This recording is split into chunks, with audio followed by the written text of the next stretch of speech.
Ladies and gentlemen, it's my job here this evening, at least initially, to welcome all of you here. It's really great to see all of you. I know that many of you are still eating and dessert is still being served, and please continue to eat and enjoy the evening.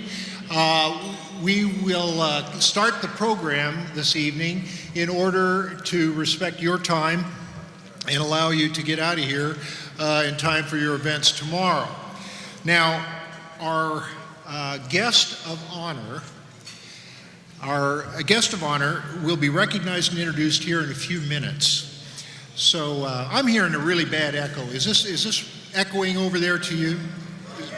You're okay back there? Okay. Our guest of honor is Secretary Gordon England. And he's going to be introduced in detail here in a few minutes. But what I want to do is recognize some of the other senior leadership that we have in this room. And I'm going to start with Admiral Gordney, commander of U.S. Northern Command. Admiral Gordney.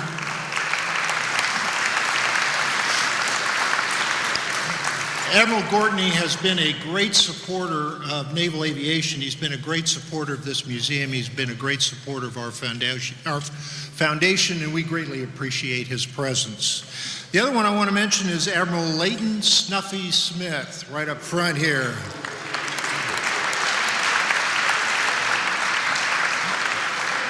I know that many of you saw it this morning, but I have to tell you that panel on Air War Vietnam was one of the best I've ever seen, and he had some great insight. It was worth taking notes. That was I enjoyed your comments. I enjoyed that panel, sir. It's an honor to have you here. The other four-star that we have with us is Admiral Mark the Lobster Fitzgerald, and I'll be bringing him to the stage here pretty soon. He's Admiral Fitzgerald is battle-proven, and he is our current chairman of our board of directors for this foundation. So it's great to have them here. Now, we have a room full of 1, 2, and 3-star flag admiral general officers in here. And in the interest of time, I'm not going to go through all of those names. Please, please, please understand how honored we are to have all of you here in our house in this evening, right here. We appreciate you coming. There is one 3-star, though. Thank you. There is one. There is one Vice Admiral that I want to recognize again, though, just like we did yesterday, and that is Vice Admiral Mike Shoemaker. And let me tell you something.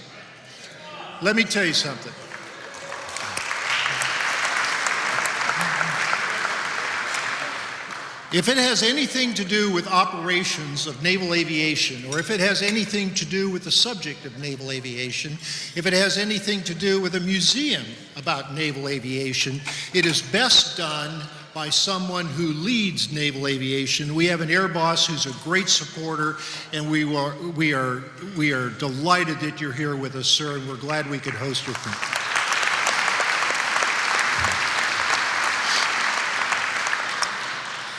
You know, being a naval aviator and being associated with naval aviation is an identity of pride and accomplishment.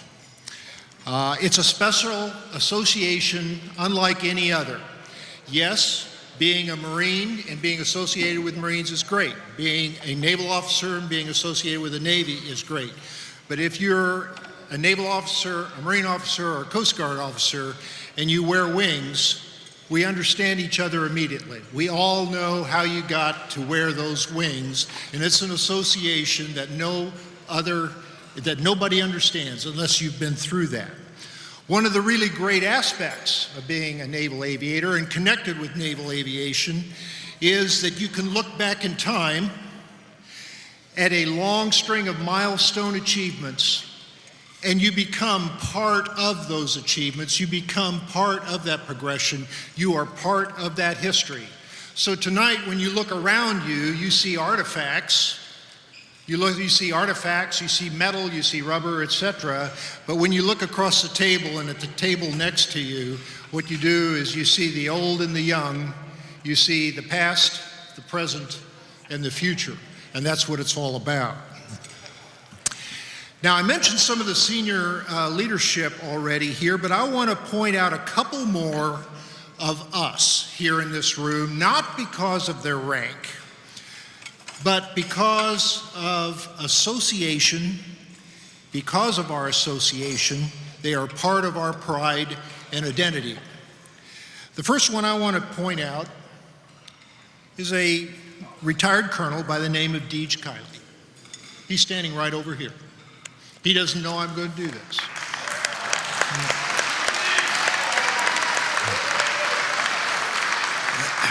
Now let me tell you something about Deej. He's been a member of our foundation and he works his backside off to make events like this happen, but he's one of us. He was never an admiral, he was never a general, but he was and is a naval aviator. He is one of us. We understand him. We are part of him, he is part of us. In Vietnam, he tells a story of being in the middle of an attack when on guard, the notice came that the conflict was over, ceasefire, ceasefire. He has kind of a grin when he says they were still shooting at him, so he went ahead and dropped anyway. But there's another person I want to mention here tonight. And again, I'm trying to tell you who and what you are by telling you who and what they are. This individual is Bill Gortney, except I'm not talking about Admiral Gortney. I'm talking about Captain Gortney, Naval Aviator 25280. He has over 6,000 hours of flight time in over 30 different aircraft, and he was part of the first U.S. strike into North Korea on the 3rd of July, 1950. Sir, would you please stand up?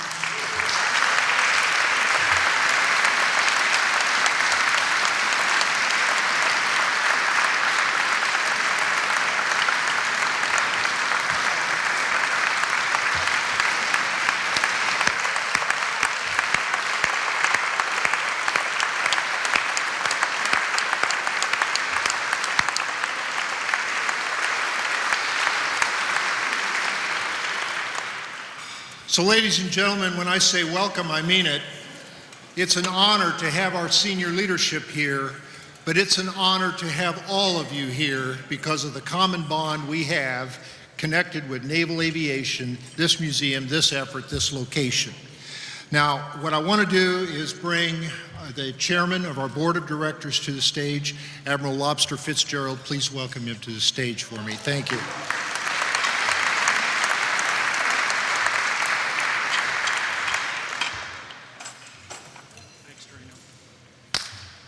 Okay, so I hope everybody enjoyed today's panels because they were truly awesome. And if you missed the lunchtime speech, you learned a lot about astronauts and how they really operate. But a couple things I want to first recognize. Drano, if you and your team would stand up, and Buddy Macon, if you and your team would stand up, these are the people who made this event happen. And please thank them for what they've done. I see the panel back there.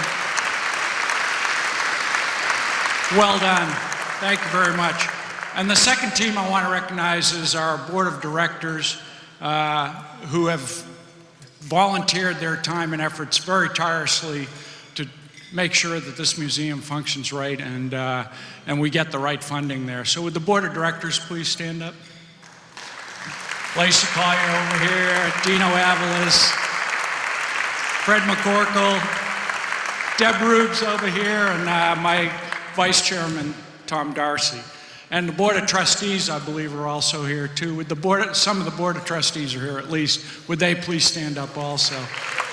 The great Snuffwa, Ed, Jerry Hoeing, Pappy, thank you, and Nancy Pearson back there. Okay, so my job tonight is twofold. First, art plays a very important role in preserving and presenting our history. And Mr. R.G. Smith, as most of you know, was an aeronautical engineer, but a very accomplished artist, and he contributed immeasurably to naval aviation and naval aviation history by depicting naval aviation in action.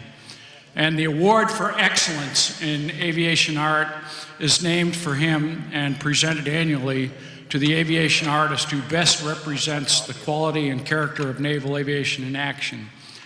This year's recipient not only is an accomplished aviation artist, but his experience as a naval fighter pilot and airline captain lends the aviator's perspective to his work, some of which grace this museum's aviation art gallery. His art serves to present naval aviation's image and rich history to the public and makes him most worthy of this award. Ladies and gentlemen, the 2015 R.G. Smith Award recipient is retired Commander Alex Rucker. Alex, would you please come forward?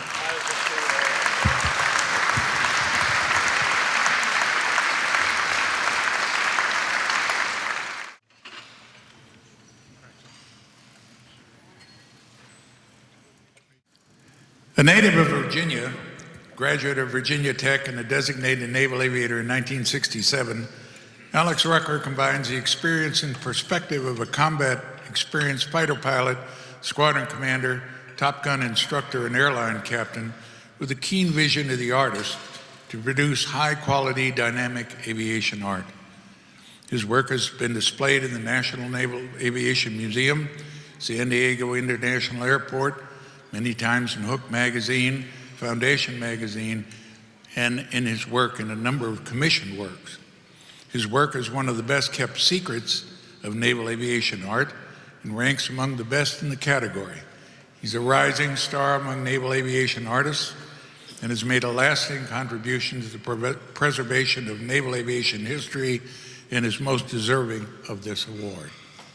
Signed, Mark P. Fitzgerald, Admiral USN, Chairman of the Board, and Dwayne D. Thiessen, Lieutenant General, USMC, President and Chief Executive Officer.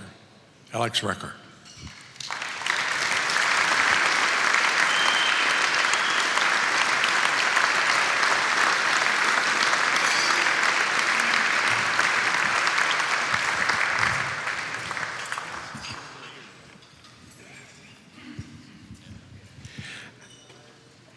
I can't walk up here without saying a couple of words.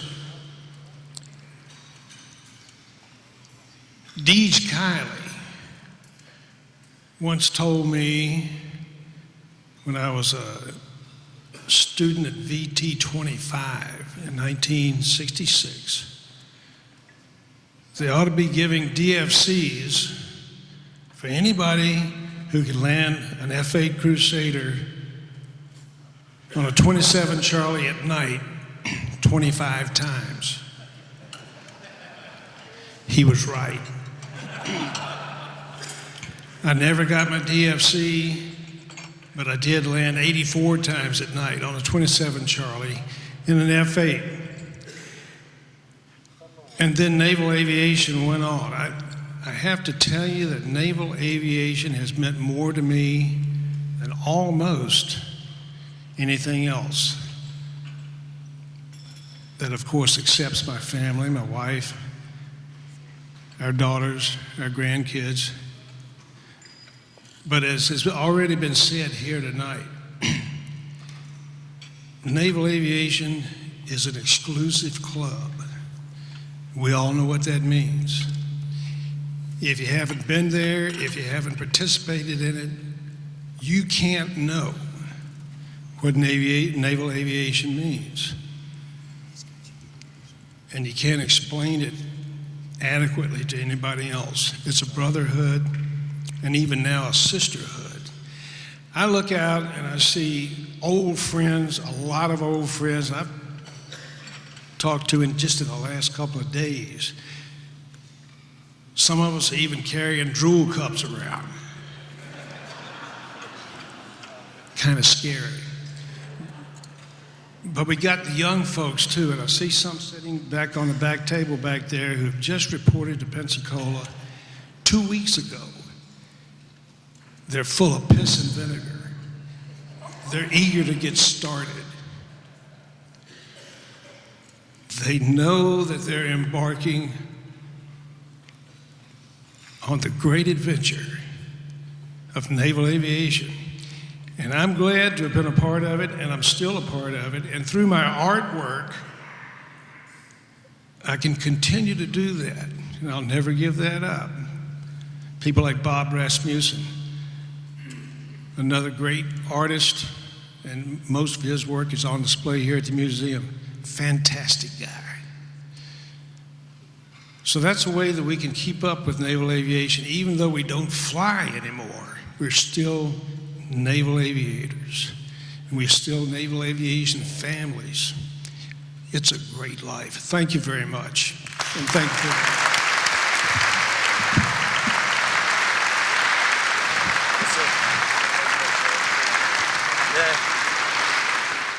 Each year we give 2 awards. The R.G. Smith Award that you just saw, and the other one is the Radford Award. Now, since '93, the Naval Aviation Museum Foundation has presented the Admiral Arthur W. Radford Award for excellence in naval aviation history and literature. It was established by a grant from Admiral Radford's wife, Miriam. The award recognizes significant contributions by an individual to the preservation of naval aviation's rich history. Tonight, we present this award to a naval officer, historian, and author who has compiled extensive histories of U.S. aircraft carriers, especially those of the Essex class. It is my pleasure to present this year's Radford Award to retired Commander Pete Clayton. Would he please come forward?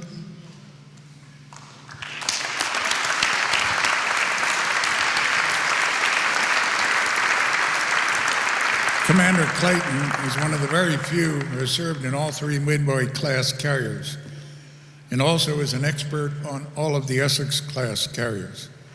As carrier editor of Hook magazine, he published 8 carrier histories and also published histories of 8 carriers for the history sections of those ships' cruise books.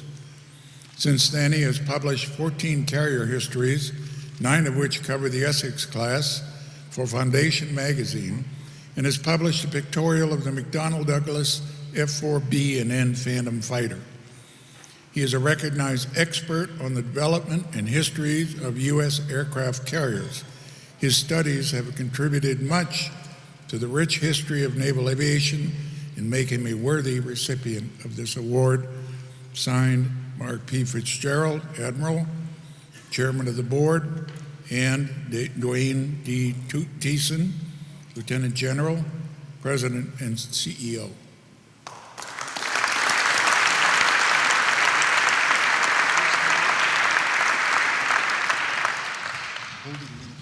Away from me. They've allowed me 5 minutes to speak to you, so this is probably not my 15 minutes in the sunshine. I got that as the chief engineer of the wonderful, incredible aircraft carrier USS Ranger, an 80,000-ton, 250,000 or 280,000 horsepower Forrestal class carrier. I'm going to truncate it a little bit here and just tell you a quick short story. For those of the ladies, you want to listen to this. It's about a little boy. And it's the boy's father was a naval aviator. And when the guy was in the 4th grade, this is a true story, he gave him a copy of this book here. His dad was a World War II naval aviator. And this is the Ships and Aircraft of the U.S. Fleet Victory Edition from 1945. This is an actual document, not the same one.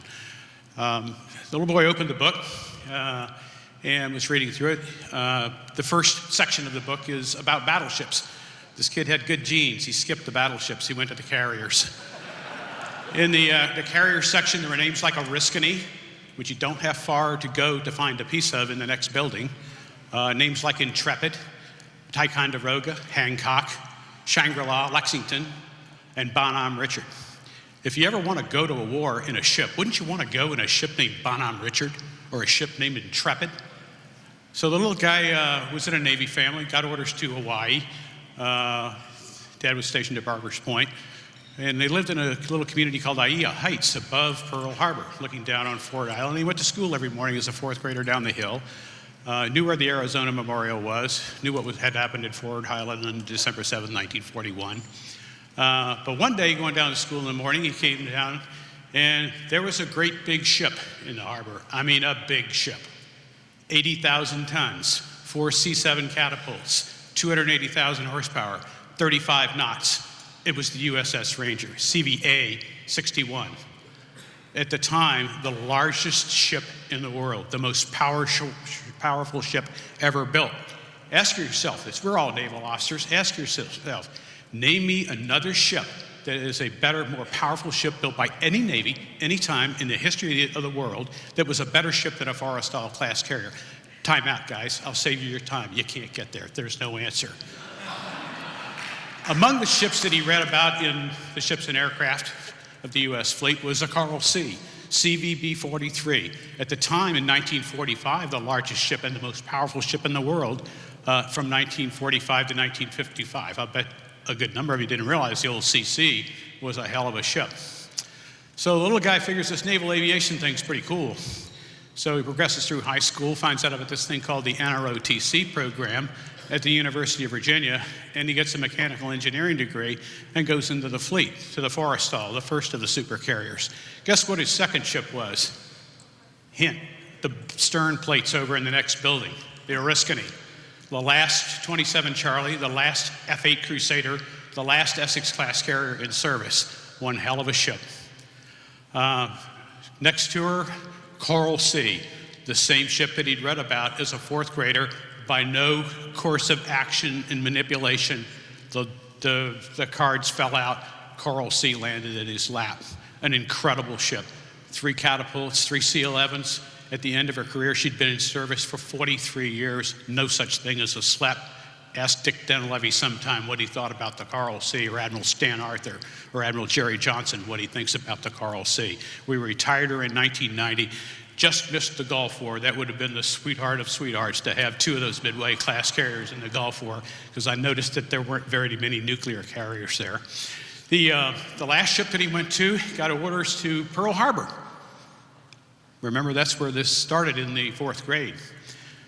Got his orders, reported to Pearl Harbor, went down to the pier there, and by happenstance, there's a supercarrier in port.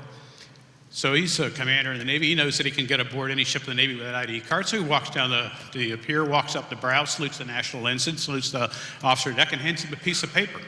Piece of paper says, "I'm here to report as the chief engineer of the USS Ranger, CV-61. Folks, it all started with a book, a boy, and naval aviation. Today, somewhere in our country, there are 4th graders who are going to pick up this book, or a book called The Foundation, which is now what I write for. And the reason I write for it is similar to what Alex was talking about. I'm still on active duty. You guys just don't recognize it. We're still contributing. We're still making people know what naval aviation is and what our great country deserves in the way of that kind of a capability. So somewhere in our country, there's a little 4th grader who 20 years from now will report aboard as a reactor officer of the Gerald Ford, a ship we have not yet commissioned. God bless naval aviation.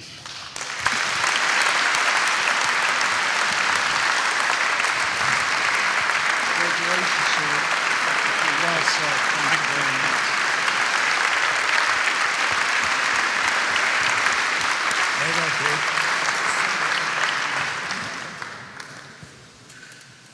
Okay.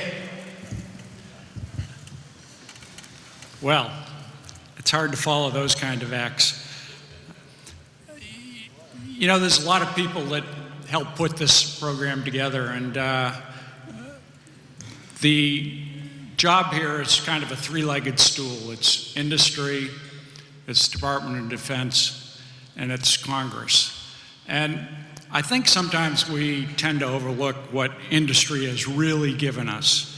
And tonight I want to express our thanks and gratitude to our sponsors, the airframers, the engine makers, the weapons, mechanical, electronics producers of the defense industry, and the people who support our families, who want to improve our community, and those who see that the next generation must be inspired and educated to make a difference. And that's what we're all about here. You know, in World War II, SBDs, we produced 5,936. Hellcats, 12,275. Corsairs, 12,500. PBY Catalinas, 3,276. TBM Avengers, 7,546. That's because we crashed a lot of those. We don't do that today. We also produced 36 aircraft carriers.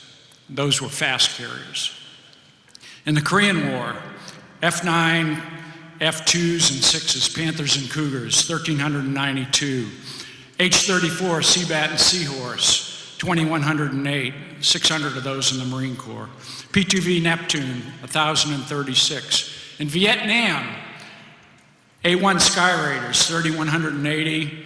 Ed Heinemann's Dream, the A-4 Skyhawk, 3,000 of those babies. 5,195 Phantoms, 693 Intruders, 1,569 A-7 Corsair IIs, 600 Sea Kings made by numerous producers, 734 P-3 Orions, which we're still flying today. Our sponsors today have that heritage. They produced those airplanes and they're still producing today. Northrop Grumman, E-2D, C-2, UCAS, the first unmanned plane to land aboard a carrier, EA-6B, and a large portion of the F-18 and F-35. Boeing, the F-18, the P-8, and the V-22 that they're co-producing with Bell, and the AV-8. Huntington Ingalls, the Nimitz-class aircraft carrier, 10 ships in service and delivering the Ford, which is going to be a great ship. The LHA that the Marines operate their aircraft MAGTF off of, and the LPDs. L3Com Vertex Aero supports over 3,500 military and government aircraft and systems, 89 distinct aircraft types. Pratt & Whitney powers the F-35, the UCAS, and the A-6B. Lockheed Martin delivers the F-35, the P-3, and the C-130. Bell Helicopter Textron, the V-22, the H-1 Yankee, and the AH-1 Zulu. Elbit Systems supplies and upgrades defense electronics for airborne, space, and naval platforms, including the F-18 and helicopter support. Omega Air, refueling the fleet with their 707 tankers, and just last week refueled the unmanned combat air system in a first of its kind refueling. Rolls-Royce powering the E-2, the C-2, the V-22, the AV-8, and the C-130. Sikorsky Aircraft, the H-60 and the H-53. Beechcraft Corporation, the T-6 trainer, the Texan, the new trainer down here. The T-44 and the C-12. FLIR Systems delivering more than 3,000 EO electro-optic and infrared sensors for military platforms, including our H-60s. Galaxy Technologies providing production tooling and sub-assemblies for our aerospace and defense systems. And then thanks to the foundations and companies that want to educate and inspire our next generation of leaders. The John J. and Mary R. Schrift Foundation, the Dr. Scholl Foundation, and the Landry Companies. And then Dino Fournier put on a great golf tournament on Wednesday. We've already recognized those sponsors, but thanks to the many people who care and support this museum. Thank you very much.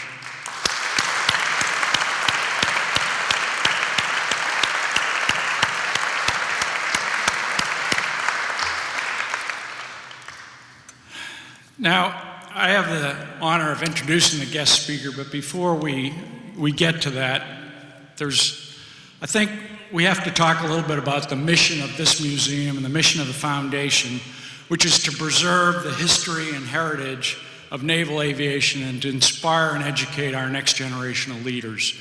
And we do that through the museum and through the National Flight Academy. And all of you here have participated in, you've funded, you've brought this place to life, and you've brought others to this great museum and Flight Academy, and we are so proud and honored to have you all here tonight. It truly is a great symposium. Now, before I introduce our guest speaker, I want to talk a little about that history and heritage in this museum. Because when you walk around this museum, it isn't antiseptic. If you go to Udvar-Hazy, you're outside the ropes. You don't get to touch, you don't get to feel, you can't smell, you can't hear, you can't taste naval aviation like you can in this museum. In Hangar Bay 1, imagine in 1929 you were a young Coast Guard pilot manning the RD Dolphin. I hope you've all seen that out there, that seaplane, and flying out in some pretty nasty weather. You're flying out to the last known position of a fishing boat that you are dead reckoning to find. And you're seeing survivors in the water. And in that little Dolphin, you land in what is a boiling sea, and you save the souls who are in that water. These young aviators were awarded the first DFCs in naval aviation, and they were the forerunners what the Coast Guard now does every day. I think you can dial in Discovery Channel and watch Coast Guard Alaska and see what heroics our Coast Guard aviators perform day in and day out. And in World War II, that SBD right over there, number 5936, survived the attack on Pearl Harbor and was flown out to a forward outpost on Midway Island, where some young Marine in VMSB 241 flew it against the Imperial Japanese fleet, intent on taking away Midway Island from this country. And he saved the day. He, along with many others who flew from 3 different aircraft carriers, fought the Battle of Midway, and that airplane, that dauntless dive bomber, was there. And over on that carrier deck over there, there's a TBM. A young pilot from VT-51 flying off the San Jacinto manned that Avenger, or one very similar to that, for an attack on an island called Chichijima. He was hit in his run, and he and his crew had to bail out. And they parachuted down, and the current was taking them into Chichijima, and a submarine, the USS Finback, came in and rescued that crew. And he later went on to be President of the United States. In 1950, naval aviation ushered in the jet age. And the F-9, F-2 Panther, and F-3, you saw one hanging in the quarterdeck out here, was the first initial jet that was introduced into the Navy. And VF-51 on the Valley Forge was the first squadron. And as they sailed off on cruise for victory lap around the Pacific, looked like a pretty good 9-month victory cruise, they were off the Philippines, and word came that North Korea had come across the DMZ and was invading the South. And as you heard earlier, a young lieutenant manned his trusty Panther, fought against both the land targets and the new MiG-15, and that squadron helped turn the tide of the invasion. And Bill Gortney, we thank you for that.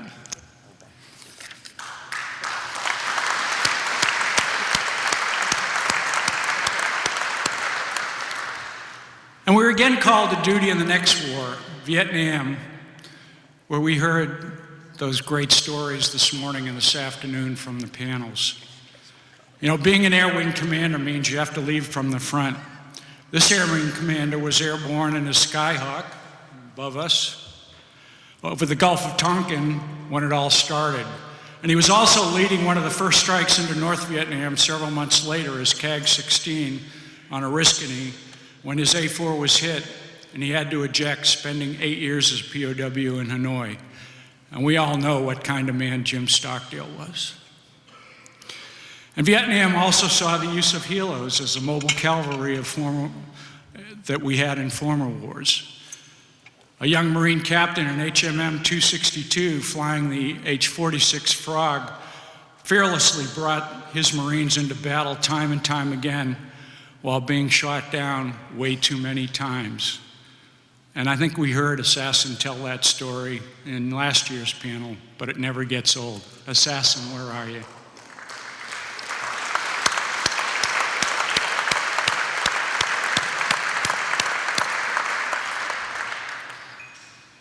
And then there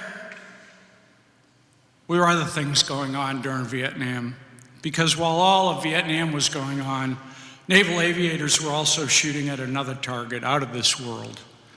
Shepard, Glenn, Armstrong, Lovell, Cernan, all were naval aviators, and they took one small step for man, but one giant leap for mankind. And we have to remember that heritage also. And then came Desert Storm. Sitting in the catapult, leading a strike of 84 Navy, Air Force, and British aircraft. Over here in Hangar Bay 1, there's an A-7, side number 312. And that was the first aircraft off of JFK the night of 17 January. And no one in the air had any combat experience, yet naval aviation came through that night, shutting down the air defenses in Iraq, and 43 days later, liberating Kuwait. And the next day, a strike went out with F-18s and A-7s, and we proved the value of strike fighters that day when a young lieutenant shot down incoming MiGs and then rolled in on his target and delivered his weapons. And he's sitting right over there somewhere, right, Mark Fox?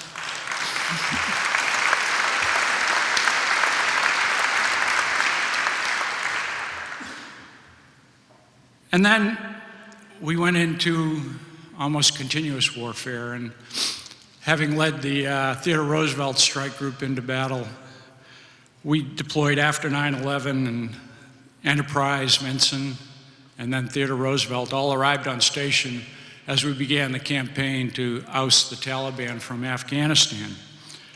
And there was a Marine squadron on the Theodore Roosevelt, and this young captain named Lance was on there. And we had to invent new rules and new ways of doing close air support, because the close air support forward air controllers were on horseback. And they were SEALs, they were special forces riding around the desert with the Northern Alliance. And the old rules went out the window. And this young lieutenant, first lieutenant, did a great job in his F-18 in figuring out how all these new rules worked. And the circle was complete, because that lieutenant named Lance, last name was Lewis. Where's Bad Fred?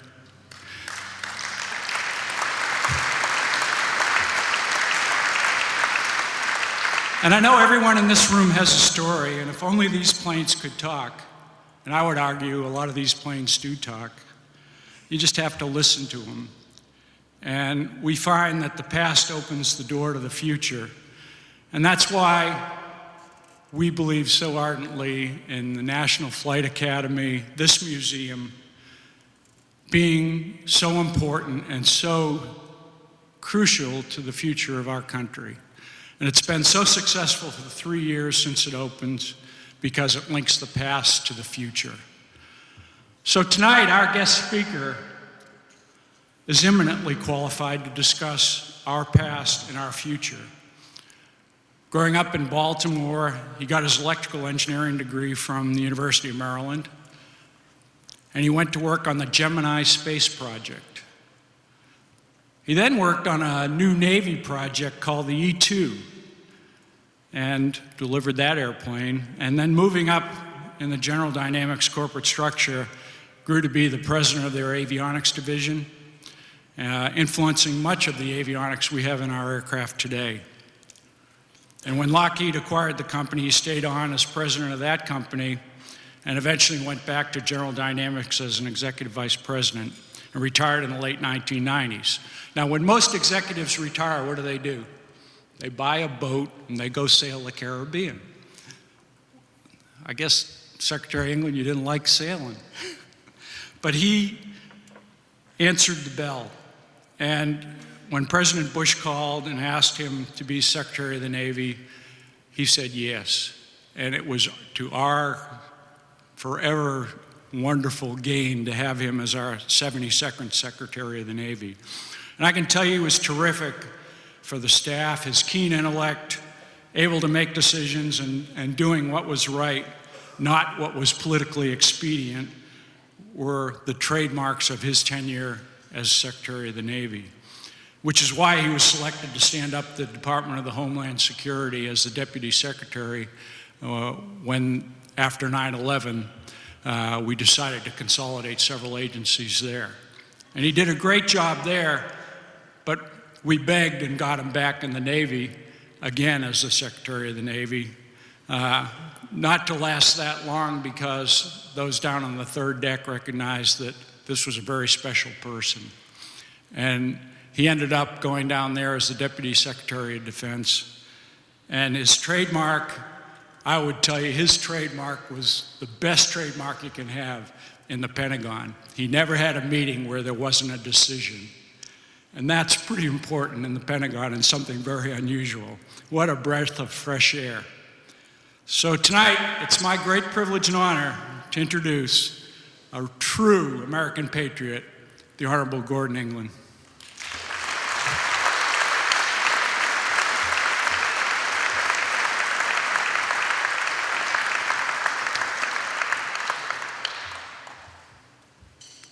So, Lobster, thank you very much. Admiral, it's my pleasure. It's a great honor and pleasure to be here. And General Thiessen, Drano, thank you for the invitation to be part of this wonderful event. It is indeed a pleasure to be back with many, many old friends. I do want to tell you, you're looking at, if I was here last week, you probably would not have recognized me. I was coming off vacation. I've been known lately to not shave for a while and grow a beard. So on vacation with my wife, I had grown this beard at the end of the vacation. Keep in mind, I've been married for 52 years. I said to my wife, I said, I decide I look pretty good in this beard. I said, if I continue to grow a beard, will you still love me? And she said, of course I'll love you, but I'll miss you. So you'll notice I did get the message after 52 years, right? The comment, the third deck, you reminded me, Lobster, that Secretary of the Navy is on the fourth deck, right? And the Secretary of Defense on the third deck. So when I moved from Secretary of the Navy, fourth deck to the third deck, some wag in the Secretary of the Navy said when I went from the fourth deck to the third deck, it raised the average IQ of both floors. But I never mentioned that to Secretary Rumsfeld.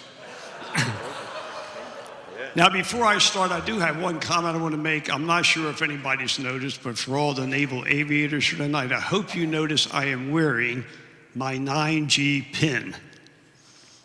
9G pin, so I did get to fly a few times in the F-16, and I did manage to pull 9Gs, but in a very docile environment, I'm happy to say. So the good news is we're in Pensacola, we're not in Washington, D.C. So Secretary Rumsfeld,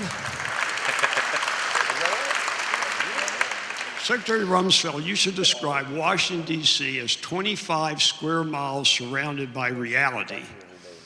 And I modified that. I said Washington, D.C. was 25 square miles surrounded by sanity. President Ronald Reagan used to say that Washington is the only place on earth where sound travels faster than light. Now, on the other hand, what you see is what you get in Washington, D.C., and that is what you get is democracy. And democracy's pretty messy, particularly compared to dictatorships. Pretty crisp and clean if you're in a dictatorship. If you're in a democracy, it's pretty messy. But actually, we put up with the messy stuff because we like what comes with it, which is mainly our freedom. So it's not all bad what goes on in Washington. Diocles was a Greek philosopher and a physician. He was born about in the 4th century BC. And he had, I think, an inkling of how Washington works. He said that you can't step in the same river twice. So I like to fly fish. You can put the fly in the same spot in front of the same trout, but every time it's different, right? Because the water's flowing, something's different, the clouds, et cetera, et cetera. And that's the way Washington is. Constantly changes, like a flowing river. It constantly changes. It literally changes by the hour, changes by the day, can change literally by the minute. And so that's one reason I think Washington looks so disjointed, because it's a constantly changing environment. And one lesson is, I think you take away from the Washington scene, one thing I learned is, you never ever understand the political dynamics of any issue because it's constantly in flux. But again, part of our democracy, so I say is, God bless America, that is our country. Now, by some measures, like numbers of people killed in war or equipment or countries destroyed in war, we are living in a very peaceful time. I mean, undoubtedly, our casualties in Iraq and Afghanistan are well below those that were experienced in Vietnam, Korea, and certainly World War II, where 50, 60 million people were killed. That said, the level of economic and security turmoil now being experienced is very, very unsettling, and by almost any measure, both national and world trends are all going, in my judgment, in the wrong direction. So here's a quote from Barron's. This was from the March 16th issue editorial. Namely, and I quote, the world is more important to America than America is to the world. The world is more important to America than America is to the world. Now that is a dramatic reversal in my lifetime. So I was born just before World War II, and in my lifetime, America has always been more important to the world than the world has been to America. I mean, the bottom line to me today is America has lost, is losing, and perhaps has lost her leadership position in the world, and there's no other country in the world willing or able to take on that mantle. U.S. leadership and the institutions we foster, like the UN and our friends and allies like in the EU, seem incapable of dealing with the emerging hotspots around the world. And leadership matters, and it really matters in a world where social, scientific, political, cultural, and economic issues are intertwined and often explosive. And it really matters when leadership is lacking because the evil of the world loves a power vacuum. It happened until too late in Korea. We talked about Korea some today. Fearful of war on the Korean Peninsula, the U.S. refrained from arming the South Korean forces, thereby invited aggression from the North, just as the world ignored Hitler's advances into the Rhineland, Austria, and Czechoslovakia. I can assure you, when Hitler invaded Poland, he did not know he was about to start World War II. Now we have Iran, seemingly undeterred in developing a nuclear weapon while actively meddling militarily in Syria, Yemen, and Iraq.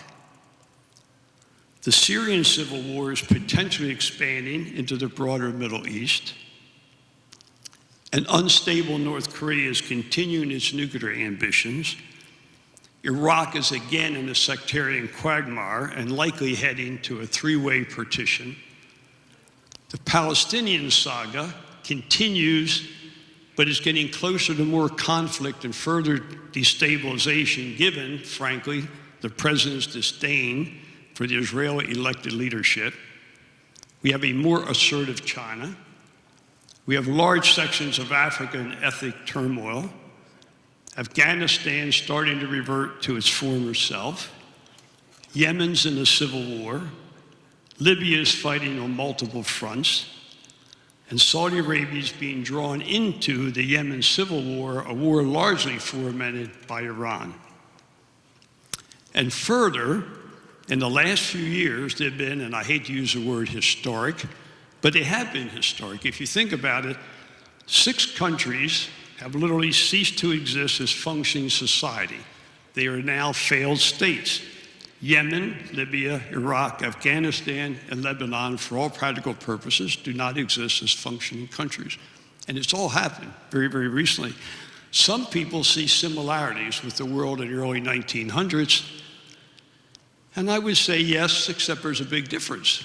There were no nukes. There were no nuclear weapons in the world back then. I will tell you, I don't think, my judgment, the greatest threat to the world is not global warming, it is our foreign policy or lack thereof today. Now, I see the world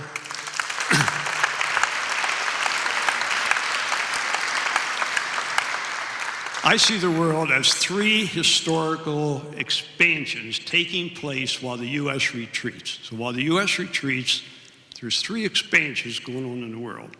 First, China is working to assert herself beyond traditional borders and using military intimidation to gain control of disputed offshore islands while using economic incentives to gain influence in Asia, South America, Africa, India, and with Russia. Now, China's latest venture is this $50 billion Asian Infrastructure Investment Bank. Here's what's most interesting about that. The US opposes the bank, but Britain, France, Germany, Italy, Luxembourg, New Zealand, and Australia have signed on along with 26 Asian countries. Not one country ever consulted the United States about joining this China-sponsored bank. And that affair is a telling indicator about how much diplomatic influence the US has lost. The second historical expansion taking place is the Muslim world.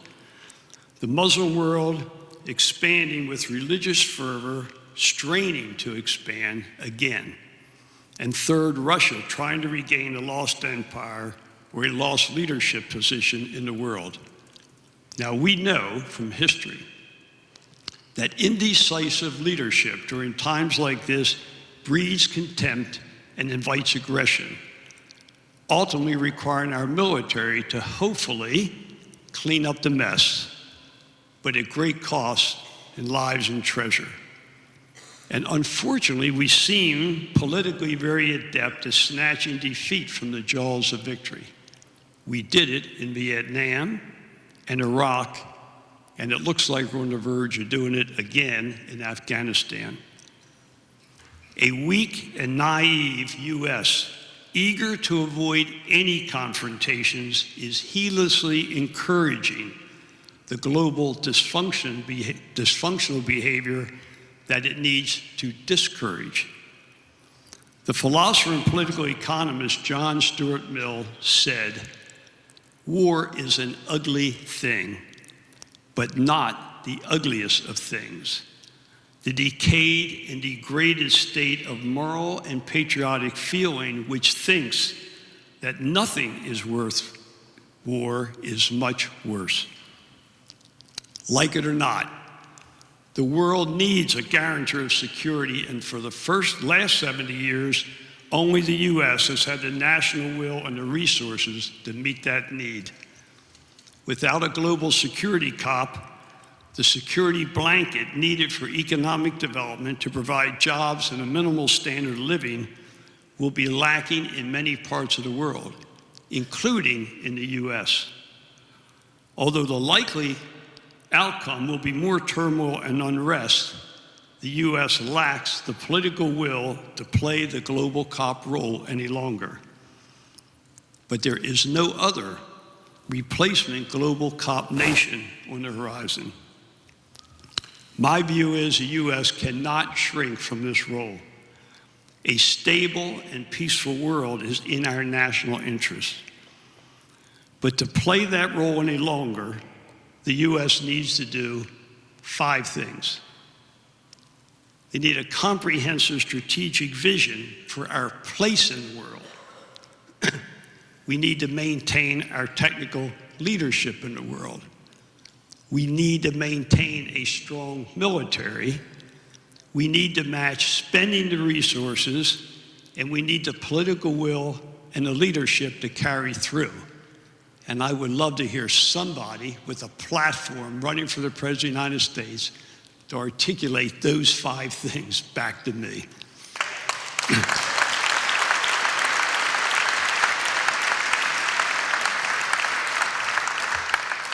Frankly, I believe that the people of the United States would support such a vision of continued engagement if they had confidence in the political process to deliver. The world needs a strong America with principled leadership and with a vibrant and growing economy. However, that's a big if. My view is that we are now in the worst possible situation. Our allies do not respect and trust us, and our enemies do not fear us. And unfortunately, we can no longer count on our traditional friends and allies. Europe is struggling mightily with huge and ballooning debt, low birth rates, low economic growth, and shrinking militaries on the verge of insignificance. Plus all the conflicts that the Western powers are determined to avoid are causing huge population dislocations. If the number of migrants continue to grow, then some of the weaker Southern European countries could see conflicts within their own borders. And the US is not far behind. Huge entitlement bills are squeezing out investments. Large numbers of people are still out of work or unemployed. The deficit is $18 billion and growing. Economic growth is weak. And I think, importantly, our future world competitiveness is at risk. In 1620, Francis Bacon said, quote, "Knowledge is power." If so, then we're in big trouble. The US ranks 26th or so in STEM, science, technology, engineering, math, 26th in the world, and we're actually going the wrong direction. We've actually dropped a few notches in the past few years. Further, economists know that engineering is the dominant job creation profession. Yet in the US, and this has been now for a significant number of years, take all four-year graduates in the United States, 4% of all college graduates in the United States are engineers. That compares to 13% in Europe and 26% in Asia, where they also graduate, like 4 times the number of total graduates. Plus, the world is also at a learning revolution where millions of people previously frozen out of higher education can now participate via the internet, and they are highly, highly motivated to learn. The bottom line is that the US no longer has a lock on economic development or technical breakthroughs, and that directly affects our national security and our economy. The Stone Age didn't end because we ran out of stones.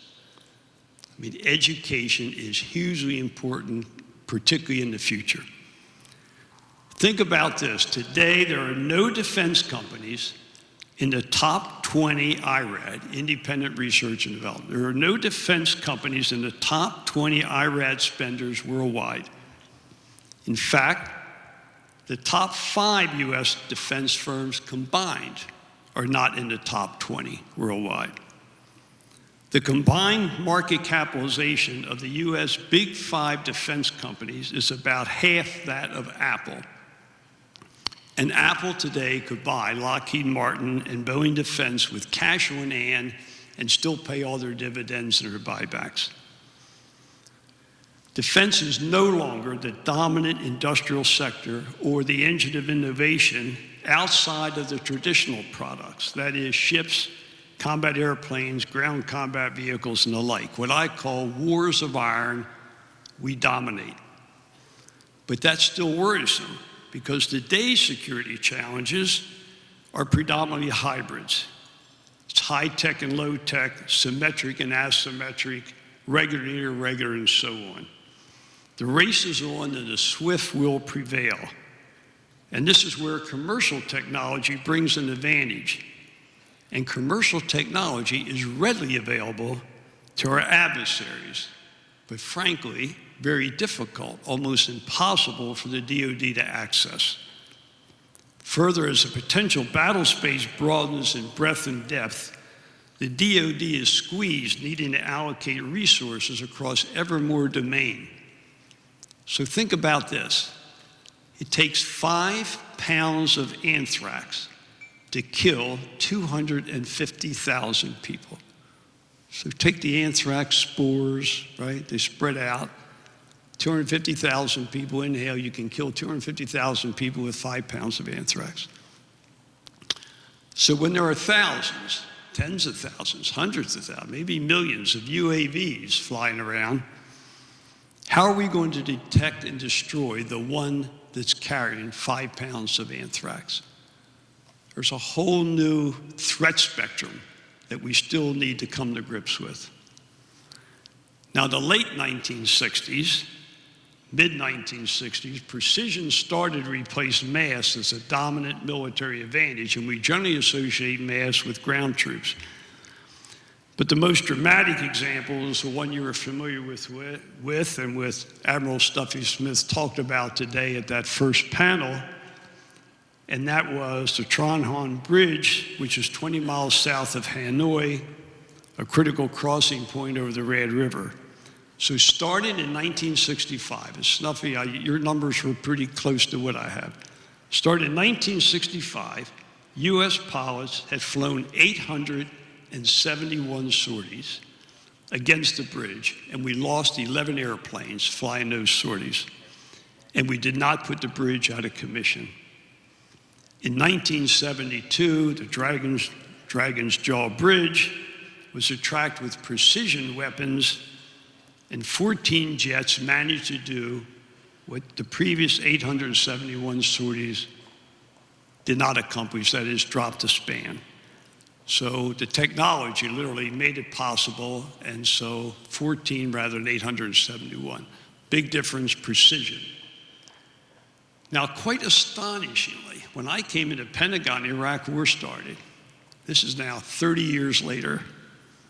We had very few precision weapons, and as Bill Courtney pointed out, it turned out the Air Force actually didn't know what the Navy had, Navy didn't know what the Air Force had. We weren't even coordinated a number of precision weapons, but we had to go on a crash program to get precision weapons manufactured, even though we knew how decisive they were. But I expect that was because of the drawdown lesson, right? That was the drawdown of the peace dividend of the 90s. Now there's another change taking place. Now precision is going from precision weapons, and now the electron is becoming the next precision weapon, capable of devastating the target's nation's economy, critical infrastructure, and military. And of course, we're very vulnerable, as you know. You read about it every day in the newspaper, and we probably have vastly more vulnerabilities than we read about. Now, it has been said that 9/11 was the only foreign attack on American soil since the War of 1812. But frankly, we know that the American government, companies, our military, our infrastructure, and our financial firms are in fact attacked daily. While we can't see it, we can't feel it or touch it, cyber is real, and it's a danger to our economic health, security, and well-being. A few months ago, the Wall Street Journal quoted Keith Alexander, who was then NSA director right after he retired. And he described the continued exfiltration, that is, taking data, the continued cyber exfiltration, ransacking of American companies. He described it as quote unquote, the greatest transfer of wealth in history. The greatest transfer of wealth in history, just exfiltrating data from American industry, government, and military. Proprietary company data is exfiltrated daily. Designs, manufacturing know-how, research reports, data, costing information, military intel, and generally there is no tail, no evidence, no indication anything was stolen. Using cyber to steal is the ultimate cat burglar. Now, when I was in the Pentagon, it was reported to me that DoD networks, so this is now, 8 years ago, let's pick a midpoint. 8 years ago, DoD networks were attacked on average 24/7, 24 hours a day, 7 days a week, every 8 seconds. I saw a report the other day that said it was something like every 20 seconds, okay? But now some of this is for fun, right? Hackers just trying to get in, but a lot of it's serious. And I didn't worry about our secure nets because I felt like they were secure. But most of our functions, personnel, payments, ordering, parts, subcontract work, it's handled like most other countries on the open, wide world web, just on the internet like everybody else. So nation-state cyber technology on the attack side is very sophisticated and it's been deployed by many countries. The Chinese information operations cyber units have been integrated with their electronic warfare units, termed by them as the fifth battlefield. Also, as you know, Russia's been very active in several companies that penetrate and co-opt their systems. It was recently reported, literally in the last week or two, that Russian intrusions against the US have become so probing that hackers have gained, quote, carte blanche access to portions of the White House and State Department servers, including they have access to the president's private schedule every day. So welcome to the new world of precision weapons. And this is a highly technical based, it's just highly technically based. And I mention this because remember what I said before, we are 26th in the world in STEM. And I will tell you, you cannot be 26th in the world in STEM and compete in this kind of an environment. And it's more than just cyber. This is a technology-based society. Now, we are blessed with abundant agriculture and natural resources, but our economy is technology-based. Certainly, our military is technology-based. But even our agriculture, which is so successful, and our oil and gas is all based on technology. After all that oil and gas has been there for millions of years. It's that we've just figured out how to extract it, and it's all technology-based. Lastly, for all the pilots here, I need to comment that you keep hearing about Google and driverless cars. It is vastly easier to deploy a driverless car than it is an unmanned aerial vehicle. It generally, frankly, operates most of the time in a very benign and controlled airspace. My view is the X-47B that you're all familiar with, that's the canary in the mine. I think pilots' days in the cockpits are numbered. Hate to say that, but I believe that's true.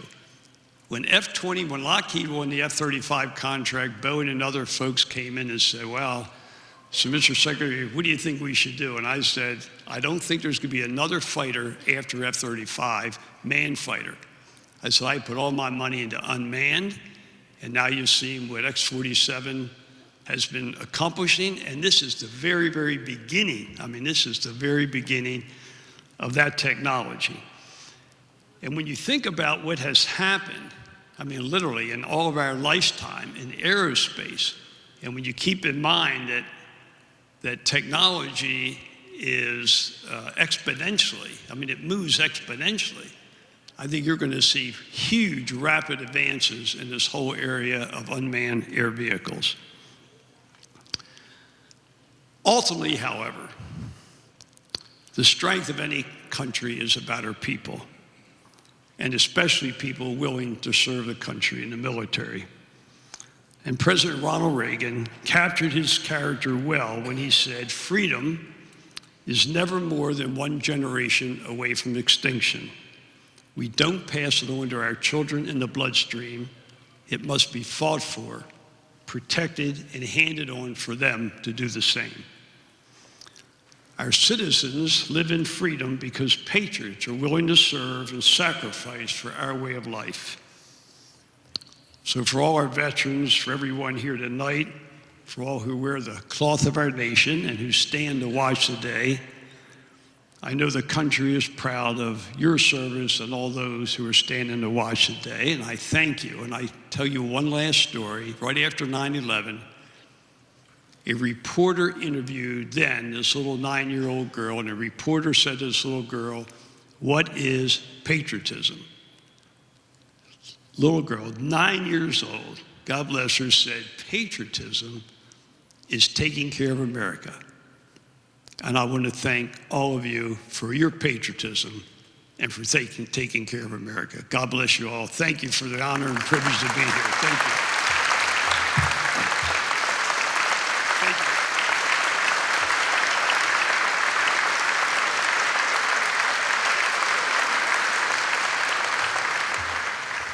Mr. Secretary, thank you very much. That was a wonderful presentation. Ladies and gentlemen, this concludes the evening's festivities and dinner and program. We really, once again, I want to thank all of you for coming in here and sharing this time breaking bread together. We start again tomorrow at 09:45 with the final panel. It's the flag panel. And for those of you who have seen the flag panel before, that is a very dynamic, a very insightful panel that deals with the service as naval aviation as it is today and how they see it tomorrow. And I have always enjoyed it. I'm sure it'll be very dynamic again tomorrow. It's a big panel with some big names. So thanks again for coming. I enjoyed spending the evening with you. Drive safely.